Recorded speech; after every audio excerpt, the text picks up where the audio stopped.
now tuning in. The next speaker walking to the stage now. Let's listen in. Good morning, CPAC.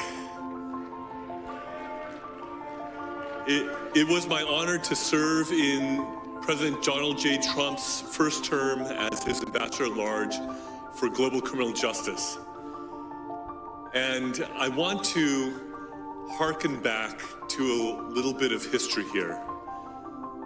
In 1950, the Joseph Stalin-installed government of North Korea invaded South Korea to seek to overrun it. And in that conflict, a US-led coalition of 20-some countries repelled the communist aggression at the price of 50,000 American casualties. I honor the blood that was spilled by American soldiers to keep the whole peninsula from being one big North Korea, which is the most oppressive, darkest, most unjust place on planet Earth. And believe me, I know of many such places around the world, and is number one in that regard. Now, South Korea stands on the edge of a cliff.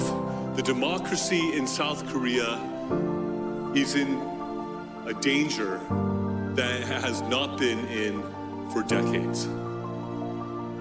President Yoon, who loves America, who was strongly and staunchly allied with the United States of America, has been impeached and is in danger of being prematurely removed from office.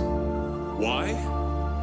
Because he had the courage to stick out his neck and say that there are things that are amiss in South Korea because there have been many indications of election fraud.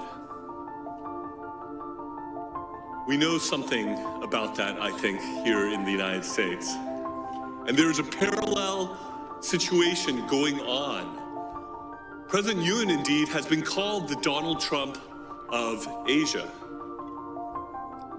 And he declared martial law in order to try to seize evidence in regards to the election cheating that he believes has run rampant and has given the Liberal Democratic Party in South Korea an overwhelming supermajority in South Korea that they have used in legislative tyranny to overrun the country, to give a haven to North Korean spies, to welcome the influence of the Chinese Communist Party. And they are rushing through a conviction process potentially before the Constitutional Court that if 6 justices on that court vote to remove him from office, he will be prematurely removed from office even though he was the duly elected president of Korea by the people of South Korea.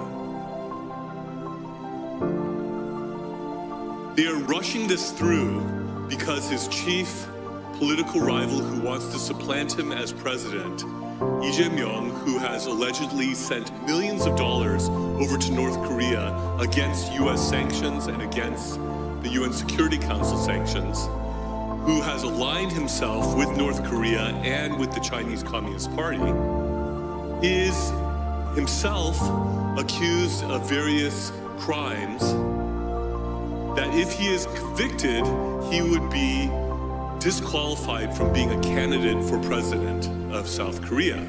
So there is a legal and political race going on to try to convict and remove President Yoon before Lee Jae-myung is disqualified for running for president of Korea in the emergency election that will ensue if Yoon is removed.